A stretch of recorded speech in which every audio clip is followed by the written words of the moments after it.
Olá, que a graça e a paz do Senhor Jesus Cristo seja com todos vocês. Sejam bem-vindos a mais uma aula da Escola Bíblica Dominical. Estamos iniciando o terceiro trimestre de 2023.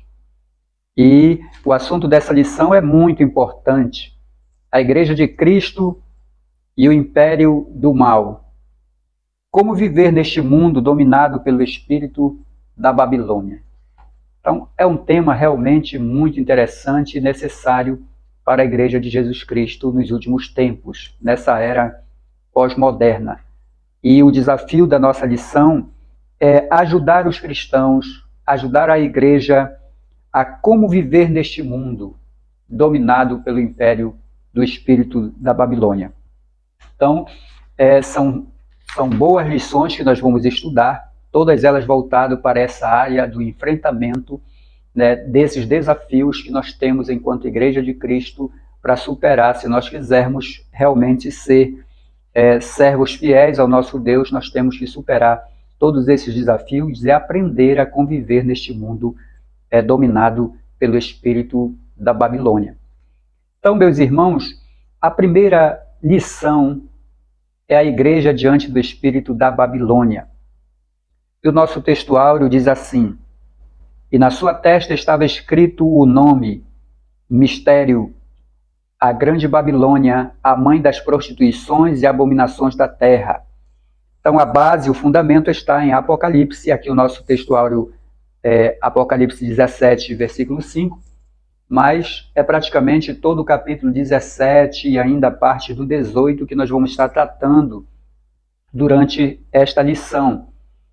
E a verdade prática nos diz assim: a Igreja deve resistir ao espírito da Babilônia presente no cenário atual. Isso deve ser feito por meio do compromisso inegociável com a autoridade da palavra de Deus. Então, a verdade prática ela já traz para a gente o norte, a orientação, nos aponta o caminho de que maneira nós podemos enfrentar o espírito da Babilônia que está presente no mundo atual. Muito bem, meus irmãos.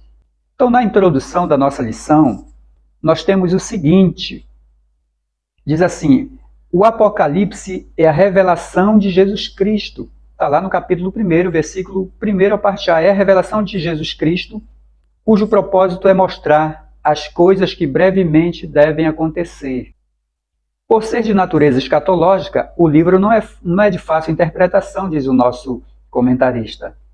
Por isso, convém esclarecer que nesta lição não se pretende identificar a Babilônia literal, nem listar os eventos da grande tribulação.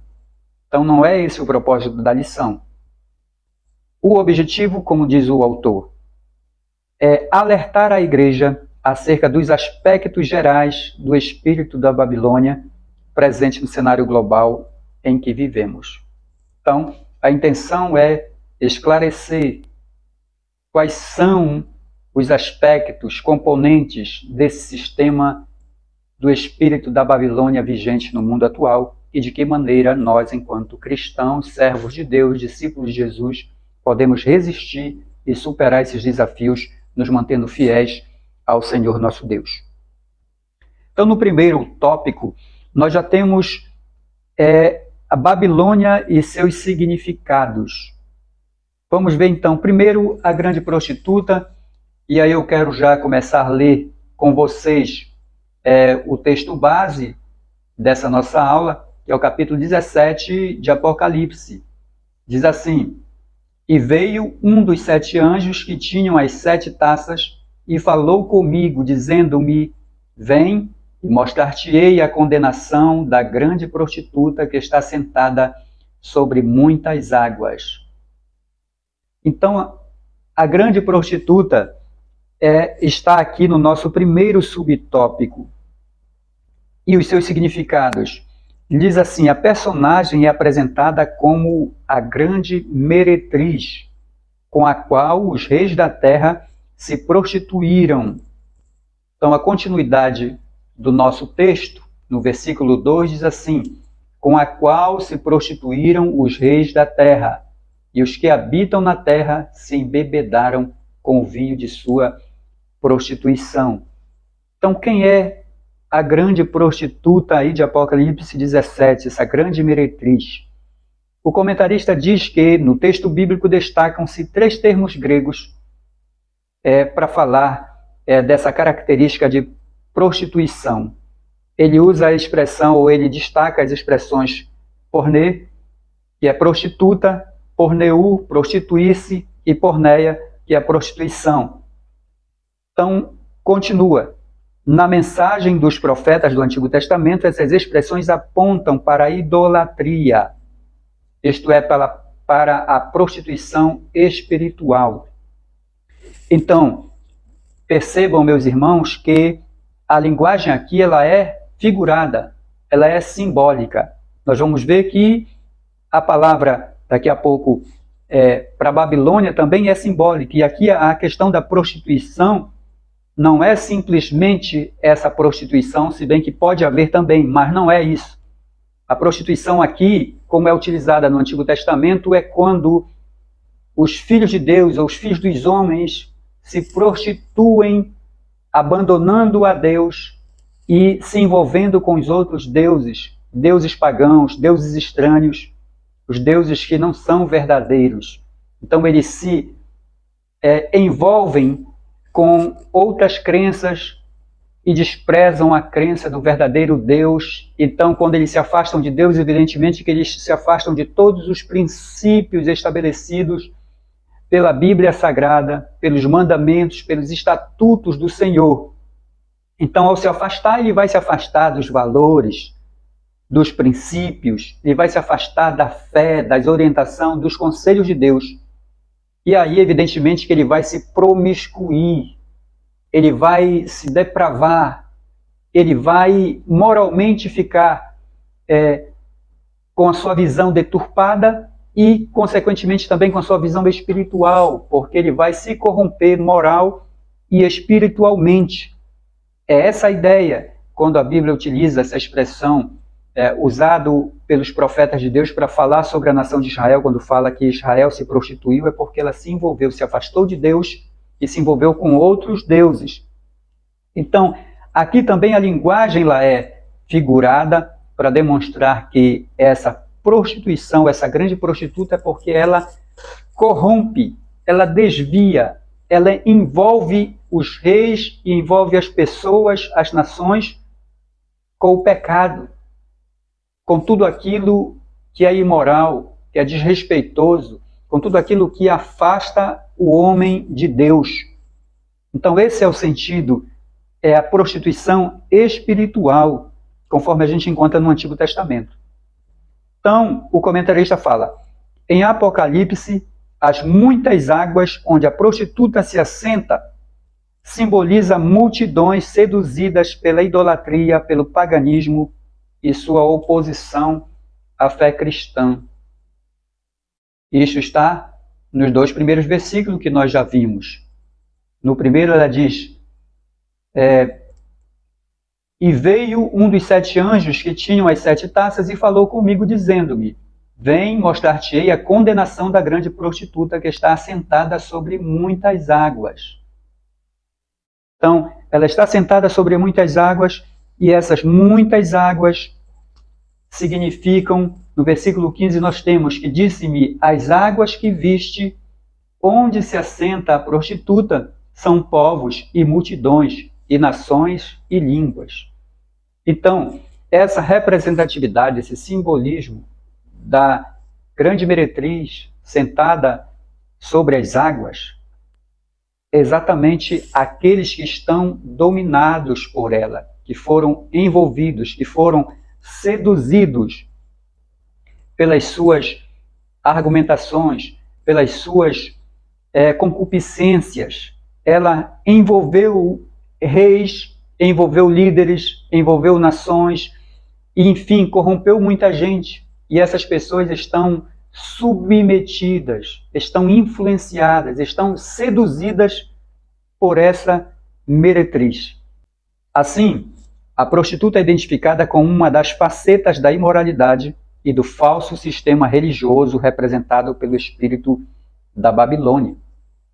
Então, a meretriz essa grande Babilônia, ela exatamente é representada, como diz o autor, o comentarista, pelas muitas faces desse sistema imoral, desse sistema religiosamente corrompido e que tenta deturpar a mente dos servos fiéis do nosso Deus. E é preciso a gente ter cuidado com isso.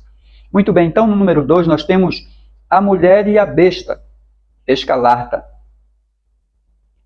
O comentário diz assim: a mulher montada sobre a besta é a descrição da grande prostituta. Nós já vimos isso. Capítulo 17, versículo 3, a parte A. Diz assim: e levou-me em espírito a um deserto, e vi uma mulher sentada sobre uma besta de cor escarlate, que estava cheia de nomes de blasfêmia, e tinha 7 cabeças e 10 chifres. Então vejam essa situação. A mulher é a grande prostituta.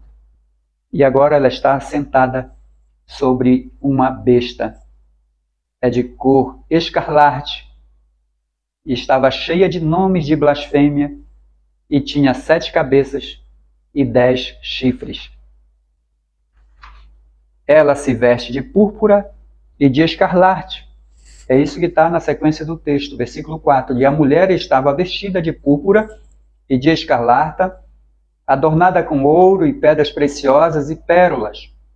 E tinha na mão um cálice de ouro, cheio das abominações e da imundícia da sua prostituição. Então, o que é que significa tudo isso? O que é que significa essa questão da púrpura, vestida de púrpura e escarlata? O comentarista diz assim: isso significa que é um reinado de luxo. Ela também se adorna com ouro, pedras preciosas e pérolas. Sinaliza o materialismo e o poder econômico, que nós vamos ver ainda no decorrer dessa lição de forma mais detalhada. O cálice em suas mãos, e conforme já vimos, a mulher estava vestida de púrpura, adornada com ouro, pedras preciosas e pérolas, e tinha na mão um cálice de ouro, cheio das abominações e da imundícia da sua prostituição. Então o cálice, ele é composto, ele é cheio das coisas ruins, das coisas más, que essa prostituta faz com que as pessoas bebam desse cálice das suas imundícias, da sua prostituição. O comentário diz que isso representa toda forma obscena e impura de contaminação moral e espiritual da sociedade. Então você olha hoje para o mundo à sua volta, o mundo à nossa volta, e aí você já tem uma ideia de como é que está o mundo hoje. Você lembra do período anterior, como era o comportamento, as atitudes, os costumes em sociedade, e hoje você olha e vê que as coisas estão completamente diferentes. Então, muita obscenidade, muitas abominações, muitas coisas ruins acontecendo diante da situação humana, da sua moralidade. Então, a imoralidade está imperando, está tomando conta, e as pessoas não estão tendo mais respeito, não estão mais se dando valor. É isso que está acontecendo. Então, a fera na qual a mulher está montada é a besta que saiu do mar. Então, olha só, vamos ver Apocalipse capítulo 13, versículo 1, que está logo aqui atrás, porque essa mulher está sentada numa besta, e essa besta já tem algumas características aí que foram apresentadas. Vamos ver se tem a ver com essa outra aqui, que está no capítulo 13 da Revelação, aí do Apocalipse. Diz assim: e eu pus-me sobre a areia do mar, e vi subir do mar uma besta, que tinha 7 cabeças e 10 chifres. Então, essa besta aqui, que subiu do mar, semelhante a essa aqui do capítulo 17, ela é exatamente a descrição desta, porque também essa diz assim, olha, e sobre os chifres 10 diademas, e sobre as cabeças um nome de blasfêmia. Então olha só, essa besta ela é também blasfema à semelhança dessa outra. Então praticamente é a mesma, porque ela vai proferir blasfêmia. É isso que diz o texto. Então o comentarista diz assim: a fera na qual a mulher está montada é a besta que saiu do mar, conforme Apocalipse 13:1. Trata-se do anticristo, e pelo poder de Satanás faz oposição a Jesus, ou seja, ele dominado pelo inimigo, dominado por Satanás, instruído por ele, orientado por ele, ele vai fazer oposição a Jesus Cristo. Então, olha só o que está aqui na segunda carta de Paulo aos Tessalonicenses, no capítulo 2. Então, quando a gente está lendo esses textos bíblicos, a gente percebe o seguinte, que há uma sintonia, há uma harmonia, porque tanto um quanto o outro, os autores da Bíblia, todos foram inspirados por Deus para escrever esta revelação de Deus. Então, Paulo, inspirado pelo Senhor, ao falar aos Tessalonicenses, na sua segunda carta, capítulo 2, versículo 3, 4, também o 9 e o 10, nós temos o seguinte, ele diz assim para os Tessalonicenses: ninguém de maneira alguma vos engane, porque não será assim sem que antes venha a apostasia e se manifeste o homem do pecado, o filho da perdição, o qual se opõe e se levanta contra tudo que se chama Deus, ou se adora, de sorte que se assentará como Deus no templo de Deus, querendo parecer Deus. Olha só essa figura aí, a figura do anticristo, do homem do pecado, que ele se levanta para fazer oposição a Cristo, oposição a Deus, e querendo o lugar de Deus, principalmente na mente e no coração das pessoas, através do engano, através da mentira, e ele vai causar uma grande apostasia, porque muitas pessoas incautas, muitas pessoas desprevenidas, não municiadas, não alicerçadas na palavra de Deus, vão ser facilmente seduzidos, ludibriados pelo homem do pecado, pelo opositor a Cristo, que vai falar em verdades e essas pessoas vão acreditar, pensando que realmente ele está correto. Ainda o versículo 9 e o 10 dessa carta de Paulo aos Tessalonicenses, segunda carta, diz assim: a esse cuja vinda é segundo a eficácia de Satanás, com todo o poder e sinais e prodígios de mentira, e com todo o engano da injustiça para os que perecem, porque não receberam o amor da verdade para se salvarem. Então, olhem só essa situação. Aquelas pessoas que não amam a Bíblia, não amam a palavra de Deus, não estudam e não praticam a palavra do Senhor, vão ser facilmente enganadas pelo espírito do anticristo, pelo espírito da Babilônia, da grande Babilônia, da meretriz, que vai semear as suas influências no mundo e já está semeando, já está influenciando com as suas ideias, com as suas ideologias, e as pessoas estão como pessoas inocentes recebendo essas informações e aceitando e colocando em prática na sua vida e muitas vezes desprezando a palavra do Senhor nosso Deus, ou então querendo adaptar a palavra de Deus a essa nova realidade.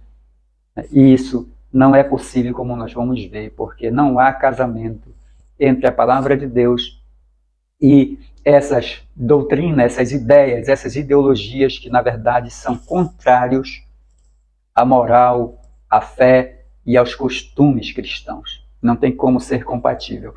Então, essa besta aqui, a grande meretriz está montada, que possui 7 cabeças e 10 chifres, é o anticristo, pelo relato aqui de Paulo e pelo relato aí do próprio João, que está tendo essa revelação. Olha, ele profere blasfêmias em consciente repulsa ao senhorio de Cristo. Então ele vai proferir blasfêmias exatamente porque ele não gosta de Cristo. Ele não gosta de Deus. Ele é oposição a Deus. Então ele quer destruir a Deus, ele quer destruir a fé cristã, ele quer destruir os valores consagrados na Escritura, né, que Deus estabeleceu para o seu povo, que Jesus estabeleceu para que os seus seguidores, os seus servos observem. Então ele é contra tudo isso. Então ele é contra o senhorio de Cristo, que é destruir a Cristo. Suas 7 cabeças e 10 chifres simbolizam os poderes do mundo e a sua força política. Olha. 7 cabeças, 10 chifres. Vão representar os reis que eles vão dominar politicamente, culturalmente, vão dominar essas pessoas.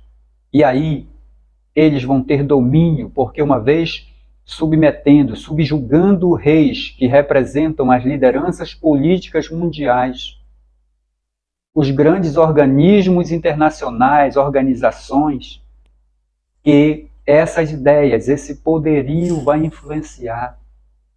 E aí vão dominando, é um sistema que se forma, e ele já está praticamente formado, porque as grandes organizações, né, os poderes constituídos, eles se submetem a esses sistemas, a esses princípios, a essas ideologias, e vão implantando mudanças no comportamento das pessoas, e mesmo que elas não queiram se submeter, mas são obrigadas por causa do politicamente correto, aí admitindo esse tipo de coisas que são contrários à palavra de Deus. E olha só mais uma coisa. O comentarista fecha aqui esse tópico dizendo, subtópico dizendo a união entre o cavaleiro, que é a mulher, que está montada, e a montaria, que é a besta, simboliza a nefasta força do sistema religioso, econômico, político do espírito da Babilônia. Então, tanto o anticristo, que é contrário a Cristo, como a grande meretriz, que está montado na besta, representada pelo anticristo, eles se unem para poder impor o seu sistema, para poder difundir e dominar mais pessoas no mundo, lideranças, pessoas importantes. E aí, depois que essas lideranças já são dominadas, utilizam os meios de comunicação, as mídias sociais, as instituições constituídas, as representações, as grandes corporações. Eles usam tudo isso para poder passar a sua mensagem para os demais membros da sociedade, para a população que vai recebendo essas informações, essa doutrinação, e ele vai mudando de concepção. Só não muda quem permanecer fiel à palavra do Senhor nosso Deus, quem praticar a palavra de Deus, quem lê a palavra e compreender de que maneira o inimigo, de que maneira Satanás está investindo para destruir a fé cristã, a cultura e a fé cristã. Então é isso que está acontecendo, essa união. No subtópico 3º nós temos o mistério, que é a grande Babilônia. Então, na sequência da revelação, lá de Apocalipse, capítulo 17, nós temos essa revelação para João. Versículo 5 diz assim: e na sua testa estava escrito o nome Mistério, a grande Babilônia, a mãe das prostituições e abominações da terra. Então o nome estava encravado na testa dela. Esse era o mistério. E o comentarista diz o seguinte: o termo mistério indica que o nome Babilônia não é meramente geográfico, mas simbólico. É simbólico, como eu já vos falei. Babilônia é descrita como grande porque é poderosa e tem grande alcance. Refere-se à mãe das prostituições e abominações da terra. Né? Versículo 5, a parte B. Então, ela é grande, a grande meretriz. Ela tem um poderio muito grande de influenciar, de seduzir as pessoas, de seduzir os líderes. E é o que a gente está vendo já hoje, irmãos. As grandes autoridades, lideranças mundiais, estão já seduzidos por esse sistema do espírito da Babilônia. E aí, com isso, tudo o que eles fazem é voltado para essa doutrinação no campo da religião, no campo econômico, no campo político e cultural. Então, um sistema completo, que por onde você anda, onde os canais que você liga de televisão, é a mesma coisa, salvo aqueles canais que se mantêm fiéis ao Senhor, para pregar ainda a doutrina cristã, para adotar ainda, né, o tradicionalismo cultural, o conservadorismo cultural, manter os bons costumes e desenvolver a sua fé em Deus, não abrir mão da palavra do Senhor nosso Deus. Então, ele diz assim, a grande meretriz é a mentora de toda a rebelião contra Deus e a consequente depravação moral da sociedade. Então, o espírito do anticristo, o espírito da Babilônia se opõe a Cristo e a Deus. Então, o que eles querem? Eles querem afastar o homem de Deus. Eles querem apagar a crença do verdadeiro Deus do coração da humanidade. E eles estão conseguindo fazer isso com muitas pessoas, porque elas estão sendo seduzidas por esse espírito do anticristo, o espírito da grande Babilônia, e estão desprezando a palavra de Deus. Então nós temos que ter muito cuidado com isso.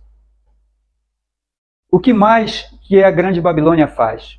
O comentarista diz, Babilônia é a responsável pelo assassinato dos santos e das testemunhas de Jesus. Versículo 6 do capítulo 17 diz assim, E vi que a mulher estava embriagada do sangue dos santos e do sangue das testemunhas de Jesus. Ou seja, ela estava se alimentando, tinha prazer em se alimentar do sangue dos santos, das testemunhas de Jesus, daquelas pessoas que não se submeteram à sua doutrina, à sua ideologia, que não se submeteram a essa transformação cultural que nega a fé, que nega a Cristo, que nega os valores da fé cristã. Então eles vão ter que passar por momentos difíceis, porque eles não vão se submeter. Então, ou seja, na sua mão, ela está embriagada com o sangue dos inocentes, com o sangue dos justos, dos santos, daqueles que disseram, não, eu não vou abrir mão daquilo que eu aprendi na palavra de Deus, e a palavra de Deus é a verdade. Não abrir mão da verdade, da palavra de Deus. Então essas pessoas, evidentemente, que vão ter que ser sacrificadas, porque eles vão ser perseguidos por esse sistema global, esse sistema mundial. Então, ele completa o seguinte, não se trata apenas de uma cultura sem Deus, mas de uma cultura contra Deus. Assim, o espírito da Babilônia é um sistema global, deliberadamente anticristão. Ou seja, isso é, na verdade, o globalismo, que é esse sistema que quer impor uma única cultura, um único sistema político de dominação das pessoas. Então, onde a natureza desse sistema é a oposição a Cristo e a Deus, a negação da fé, a destruição da fé cristã. Quem não se submeter, evidentemente, que vai enfrentar perseguição. E Jesus nos alertou que nos últimos tempos muitos iriam apostatar da fé, ou seja, vão ser seduzidos, vão ser enganados, ludibriados pelo espírito da grande Babilônia, ou o espírito do anticristo. Então vão abandonar a Cristo. Mas ele também disse que vocês que permanecerem fiéis, vocês serão perseguidos. Mas ele disse: alegrai e exultai, porque assim perseguiram os profetas que foram antes de vós. Então Jesus faz esse alerta, ele deixa isso muito bem claro para que a gente não se assuste com isso, mas a gente mantenha a fé no Senhor. Muito bem, o tópico segundo é o espírito da Babilônia. E agora ele já vai nos mostrar de que maneira, quais as facetas desse espírito da Babilônia, de que maneira ele se manifesta na cultura, na religião, na política, na economia. É isso que ele vai demonstrar para a gente aprender a identificar isso, para a gente não ser ludibriado, para a gente não ser enganado por esse espírito da Babilônia, esse espírito anticristão. Ele diz então, no primeiro subtópico, ele diz como é que esse espírito da Babilônia se apresenta no sistema religioso.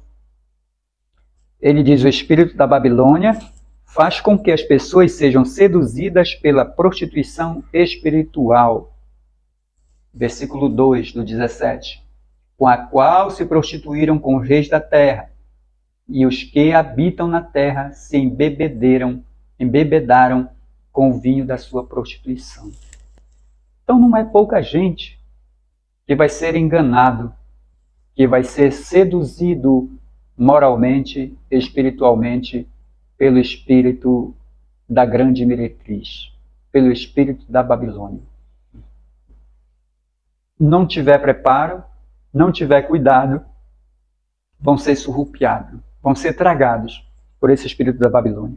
Então, espiritualmente, religiosamente, esse sistema vai atacar as pessoas para que elas se prostituam espiritualmente, ou seja, abandone a Deus, abandone a sua fé. Nesse sentido, o comentarista fala: o culto ao ego torna o ser humano amante de si mesmo, do dinheiro e dos deleites. Então, quando você se volta para si, se acha que você é importante, que o seu corpo é importante, que tudo em você é importante, você despreza o próximo. Os interesses do próximo não têm mais importância para você, então você se torna egoísta e você passa a ser amante de si mesmo. E a Bíblia, o Senhor Jesus nos ensinou que é claro que nós devemos nos amar a nós mesmos, mas ele diz que nós devemos amar o nosso próximo como a nós mesmos. Então, ou seja, o mesmo desejo que nós temos de realizar o nosso próprio bem, nós também temos que realizar, de desejar o bem do nosso próximo. Então, não ser egoísta, não ser orgulhoso. Ele fala mais: o argumento de liberdade estimula a devassidão por meio do afrouxamento moral. Então, outro argumento desse espírito da Babilônia que se manifesta nos dias atuais é o argumento da liberdade. Ele diz não que o ser humano é um ser livre, e sendo livre, ele pode fazer o que bem entender. Ele pode ser o que ele quiser. É essa mensagem que está sendo divulgada, está sendo propagada nos 4 cantos do mundo. A liberdade exacerbada, liberdade sem limites, liberdade sem restrições. Tudo eu posso ser o que eu quiser. Então, quando nós defendemos a liberdade, sem limites, nós vamos ter a anarquia, porque nós não vamos respeitar mais direitos alheios, direitos do outro, porque nós podemos tudo. Então, é claro que nós somos pessoas livres, nós temos liberdade, mas nós temos também limites dessa liberdade. Isso que nós devemos aprender e ensinar também aos nossos filhos, para que eles pratiquem esses limites, saibam até onde a sua liberdade pode ir e onde elas devem parar em função do direito do outro. E também nós temos que também nos conscientizar e conscientizar os nossos filhos, a nossa família, de que existe responsabilidade pelas nossas ações, pelas nossas condutas. Então, liberdade tem limites e a nossa liberdade também tem consequências por conta da nossa responsabilidade, e todos nós, socialmente, e individualmente temos responsabilidade diante de Deus e diante dos homens, diante da sociedade. Então, tudo aquilo que a gente fizer, nós temos que responder pelas nossas ações. E a Bíblia fala, Ezequiel fala para a gente, revelado por Deus, na sua profecia, que todo homem que pecar morrerá. O pai não responderá pelo filho, nem o filho pelo pai. Cada um vai dar conta, vai prestar conta dos seus atos diante de Deus. Então, esse argumento da liberdade exacerbada, claro que ele vai afrouxar, vai relaxar os valores morais, é isso que está acontecendo. Mas quem serve a Deus vai continuar fiel a Deus, ensinando que a liberdade tem limites e a pessoa tem responsabilidade individual e social diante dos homens e de Deus. Então, o que mais religiosamente que esse espírito está tentando transformar, mudar a mente das pessoas? Olha, o ecumenismo doutrinário provoca a erosão da fé bíblica. Não, tudo é ecumênico, a gente pode participar de cultos diferentes, que não tem problema nenhum. Não, o culto a Deus é um culto só. Ou seja, nós temos que cultuar ao Senhor, nosso Deus, o Deus verdadeiro. E Ele não dar a sua honra para outros deuses. Não podemos fazer isso. Devemos sempre ser fiéis a Deus. Outra coisa, o relativismo rejeita a doutrina dos apóstolos e a autoridade da Bíblia. É outro grande instrumento do espírito da Babilônia, do espírito do anticristo, é o relativismo. Porque ele relativiza tudo. E por ele, ninguém está errado. Todo mundo está certo. Dependendo do seu ponto de vista, tem que ser respeitado. Dessa forma, não existe certo e errado. Dessa forma, todo mundo pode fazer o que bem entender. Tudo é permitido. Mas a Bíblia não nos ensina dessa forma.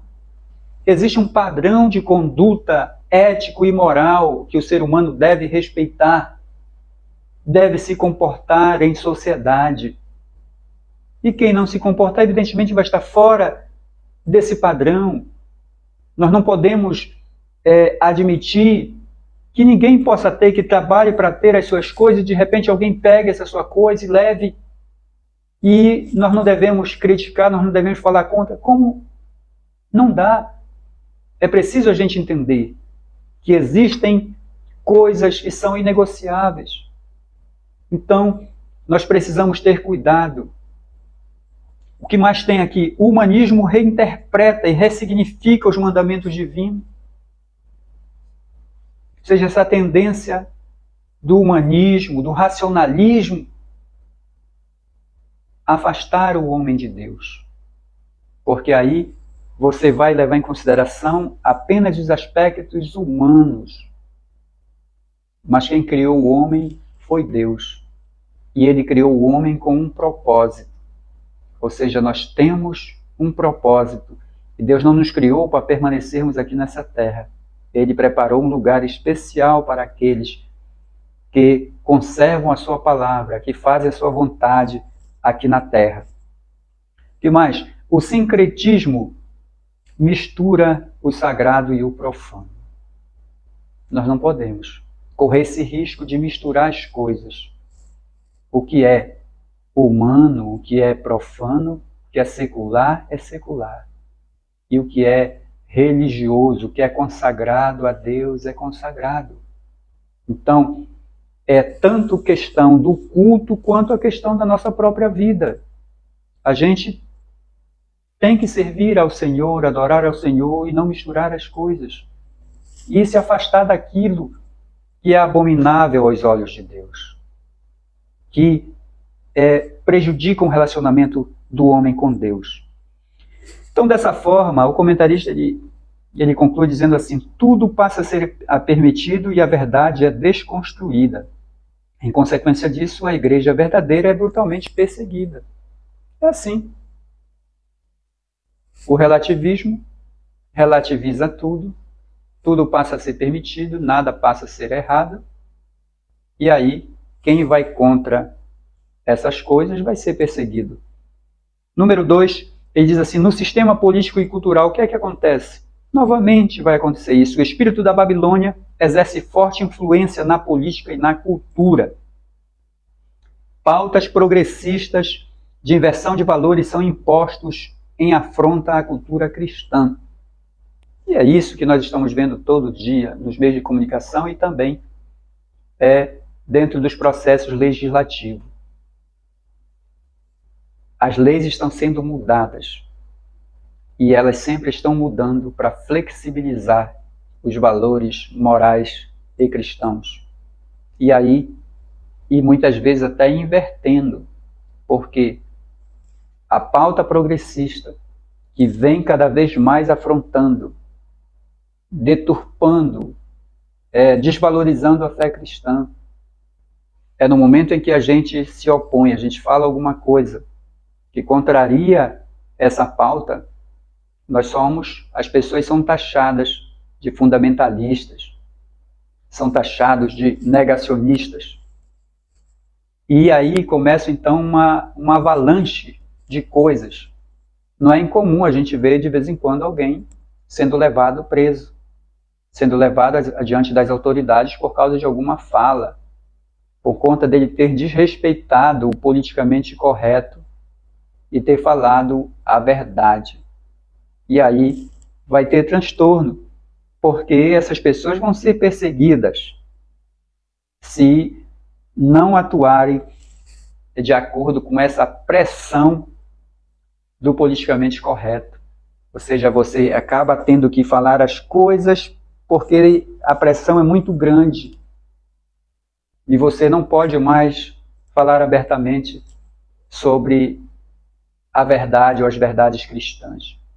Então, se o próprio relativismo diz que não existe ninguém errado, todo mundo está correto, então pelo menos a nossa liberdade de falar da fé cristã deveria ser respeitada. Ou seja, porque se para eles tudo está certo, nada está errado, então também para mim esse nosso direito de falar a verdade nossa, segundo a Escritura Sagrada, deveria ser respeitado por todos. E não sermos pressionados a mudar o nosso posicionamento com relação a isso. Então, são 2 pesos e 2 medidas. São 2 pesos e 2 medidas. E nós precisamos estar atento a isso e defender a verdade da Sagrada Escritura. Ele diz o seguinte: a grande mídia, as artes, a literatura, a educação promove o doutrinamento contrário à fé cristã. Então está generalizado isso, irmãos. As redes de televisão, os meios de comunicação, as mídias sociais, as grandes instituições, todos falando das mesmas pautas que estão em voga hoje, na atualidade. E aí a igreja é pressionada a abandonar valores, a abandonar princípios. E os cristãos são ridicularizados diante dessa sociedade progressista, dessa sociedade que não cultiva mais os bons costumes, os bons valores há muito estabelecidos e que são bons para a sociedade. As pessoas que praticam valores morais sadios, a sua família vai ser desenvolvida de forma mais adequada, porque eles vão se respeitar, eles vão se amar, eles vão ter respeito uns para com os outros, vão respeitar os limites, não vão agredir. Enfim, a família cristã é uma família feliz. Quem observa a palavra de Deus é uma família feliz, porque está fazendo segundo a vontade de Deus. O comentarista diz assim: coagida pelo politicamente correto, a sociedade assimila e defende a nova cultura. Nesse contexto, cristãos são perseguidos e julgados. E aí Jesus disse: se vocês fossem do mundo, o mundo os amaria. Mas porque vocês não são do mundo, o mundo vos aborrece. Ele falou isso em João, capítulo 15, versículo 19. Ou seja, então, Se nós não somos do mundo, evidentemente que o mundo não vai nos amar. Ele vai nos odiar como odiou Jesus. E Jesus, certa vez, advertiu, dizendo assim: ai de vós, se todo mundo, se todas as pessoas falarem bem de vocês. Ou seja, não era para ser bom se todo mundo está falando bem de mim? Se todo mundo está falando bem de você? Na verdade, Jesus diz: olha, isso não é bom, porque se todo mundo estiver falando bem de você, é porque você está compactuando com o que o mundo está fazendo. E se você falar a verdade, você vai ser odiado pelo mundo. É isso que Jesus quer nos ensinar. Está nos prevenindo com relação a isso. Então, todas essas coisas estão ocorrendo e o cristão precisa estar ligado na palavra de Deus. No sentido econômico, também acontece a mesma coisa. Ele disse: o livro de Apocalipse registra o enriquecimento dos mercadores por meio de exploração da luxúria e da licenciosidade do espírito de Babilônia. Olha, o capítulo 18 e o versículo 3 diz assim: porque todas as nações beberam do vinho da ira da sua prostituição. Os reis da terra se prostituíram com ela, e os mercadores da terra se enriqueceram com a abundância de suas delícias. Então, todo mundo se deu bem. Se compactuar, se você aceitar os subornos do mundo, se você aceitar essa sedução do mundo, do espírito de Babilônia, então você vai se dar bem. É isso que a palavra está dizendo, porque muita gente vai ganhar dinheiro com isso. Vai enriquecer, os mercadores vão ganhar muito. Mas se você não se submeter a isso, se você continuar sendo fiel aos seus princípios, aos princípios da palavra de Deus, continuar com a sua retidão, com a sua honestidade, então você vai padecer. Você vai ter prejuízos econômicos. O comentarista diz assim: ele mostra como o comércio e o governo subornam os cidadãos por avareza, dinheiro e poder. As pessoas são motivadas a levar vantagem financeira ilícita e imoral em prejuízo do próximo. É isso que o sistema impõe para todo mundo. Ou seja, oferecendo vantagens. E assim muitas pessoas, às vezes lideranças, se corrompem por causa de ofertas, de benefícios, de vantagens, e aí acabam cedendo, acabam desprezando os valores cristãos estabelecidos por Deus por conta da situação econômica. A sociedade é extorquida em troca de satisfação dos prazeres pecaminosos e consumismo desenfreado. Então, tudo isso é o aspecto econômico do espírito da grande Babilônia. E a igreja tem que superar, tem que resistir, tem que seguir. Por isso Jesus fala que nós temos que não ser apenas ouvintes, mas praticantes da palavra de Deus. Praticantes. Ou seja, ter prejuízos, mas permanecer fiel. Não obter aquelas vantagens, mas permanecer fiel ao Senhor. Porque no momento certo, você vai ter a sua recompensa por ter sido fiel ao Senhor. Então, em terceiro lugar, terceiro tópico, a posição da igreja diante do espírito da Babilônia. Como a igreja deve se portar? Nós já falamos aqui já alguns momentos sobre isso. Mas agora a lição se volta exatamente para esse ponto. Então, em primeiro lugar, ele diz, primeiro subtópico, não negociar a ortodoxia bíblica.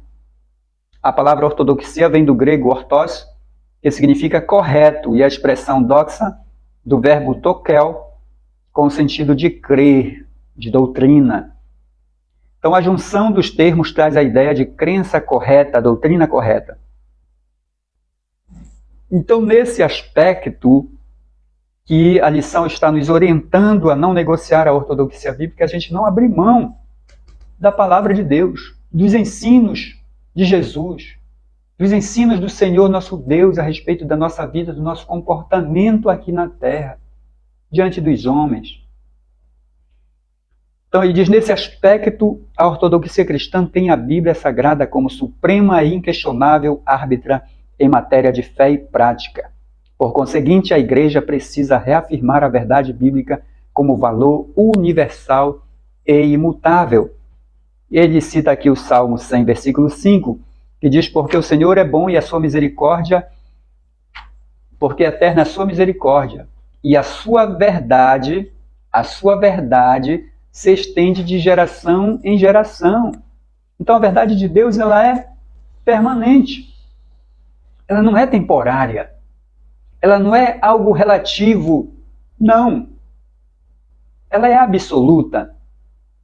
A verdade de Deus dura de geração em geração.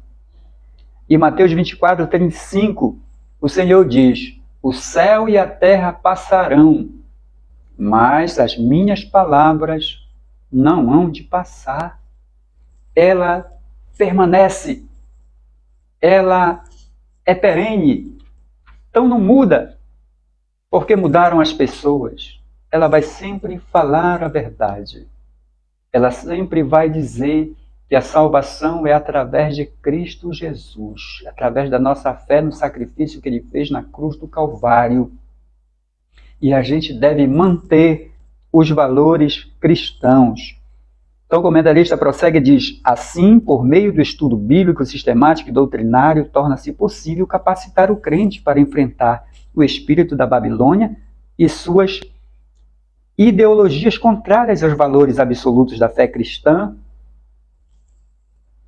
Então, é a palavra, é a leitura da palavra, é o estudo da palavra, é o estudo bíblico, o estudo sistemático, o estudo da doutrina, e não somente isso, mas é a prática dessa palavra. Jesus falou no Sermão do Monte, dizendo assim, por que me chamais Senhor, Senhor, se não fazeis o que eu vos digo? Não adianta nada a gente só falar da palavra de Deus, a gente só ler a palavra, a gente só estudar a palavra de Deus, a gente tem que estudar, mas praticar, observar, aplicar na nossa vida. É isso que o Senhor quer, porque senão não adianta nada. Então, subtópico 2, formar o caráter de Cristo. Como é que se forma o caráter de Cristo na vida do cristão, na vida do Filho de Deus? Ele diz, o caráter cristão refere-se à nova vida, novo modo de pensar e agir daqueles que pertencem a Cristo. Então Jesus disse a Nicodemos, ele disse, em verdade vos digo que quem não nascer de novo não pode ver o reino de Deus. Em outro momento ele diz, quem não nascer da água e do Espírito não pode entrar no reino de Deus. É uma nova vida, é um novo nascimento, um nascimento com novos procedimentos, novos comportamentos, comportamentos que agradam a Deus e a Cristo. Ou seja, onde a pessoa vai ter uma vida agora baseada nos bons frutos, os frutos do Espírito. E diz o comentarista, torna-se necessário enfatizar que é o fruto do Espírito que desenvolve o caráter do crente, o caráter do salvo. Então a gente precisa desenvolver o fruto do Espírito, e o fruto do Espírito, ele se desdobra em virtudes, virtudes cristãs. É o amor, a paz, a alegria, a longanimidade, a bondade, a fé, a fidelidade, é a temperança, a mansidão, o domínio próprio. Ou seja, você conviver com as pessoas de maneira a não ofender, a amar, a perdoar, a ter misericórdia, a praticar a bondade. Enfim, são coisas que Jesus ensinou para nós podermos ter uma vida saudável, uma vida de bons relacionamentos dentro de casa e com os nossos vizinhos, com as outras pessoas, respeitando cada um, amando essas pessoas. Então Jesus não ensinou nada de errado, ensinou só coisa que é boa para nós e que agradam à vontade de Deus. Então, nós não podemos desprezar a palavra, porque nós temos que cultivar a formação moral e espiritual da nossa família, dos nossos filhos, das pessoas que a gente puder levar essa palavra. Porque se a gente desprezar esses valores, esses princípios, vai comprometer a formação moral e espiritual das pessoas. Então é isso que nós devemos fazer. O comentarista conclui esse subtópico dizendo, portanto, a igreja que prima pelo estudo e aplicação da palavra de Deus produz crentes espiritualmente maduros, capazes de resistir o espírito da Babilônia presente no cenário global. Então, só com a palavra, praticando a palavra, nós vamos conseguir superar isso. Terceiro lugar, guardar a volta de Cristo. Guardar a volta de Cristo.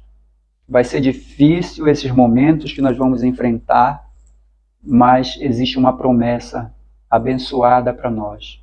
Existe uma promessa maravilhosa para a igreja, para os crentes fiéis a Deus e a Cristo. O comentarista diz: a dispensação da graça termina com o arrebatamento da igreja antes da grande tribulação. Então Jesus vai voltar. Ele disse, antes dele subir ao céu, quando estava se despedindo dos discípulos, ele disse, olha, não fiquem perturbados os vossos corações. Credes em Deus, crede também em mim, porque na casa de meu pai há muitas moradas. E se não fosse assim, eu já lhes teria dito que vou preparar-vos lugar. E se eu for e vos preparar lugar, eu virei outra vez e vos levarei para onde eu estiver, vocês estejam também. Promessa de Jesus para aqueles que servem a Deus. Jesus vai voltar para buscar a sua igreja. E os sinais da vinda de Cristo, como diz o comentarista, a apostasia, a inversão de valores que estamos vendo, perseguição, guerras, fomes, pestes e terremotos. Então, diante desses eventos, o cristão é exortado a não viver despercebido, mas esperar o Senhor em oração e vigilância. Jesus advertiu a gente para vigiar e orar, ficar atento, para que Jesus não nos encontre de maneira desprevenida, desapercebido, fazendo coisas que não agradam ao Senhor.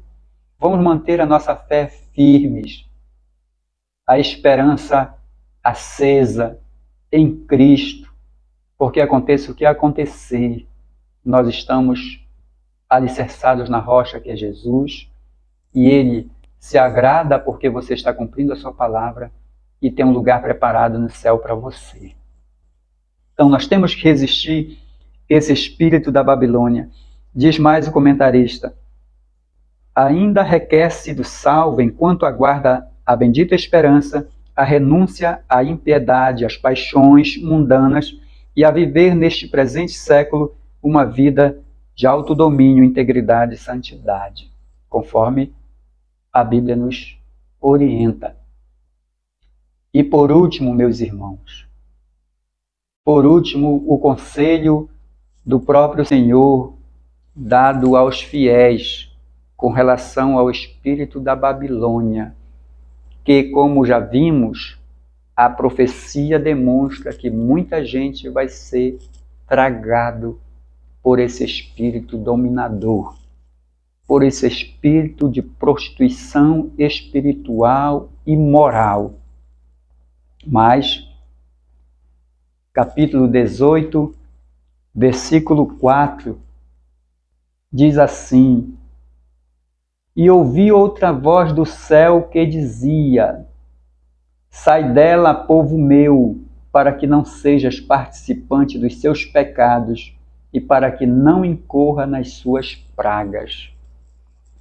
Deus chama a atenção minha, Deus chama a atenção de você, Deus chama a atenção do seu povo e alerta, não sejamos dominados pelo espírito da meretriz, da grande Babilônia, do anticristo.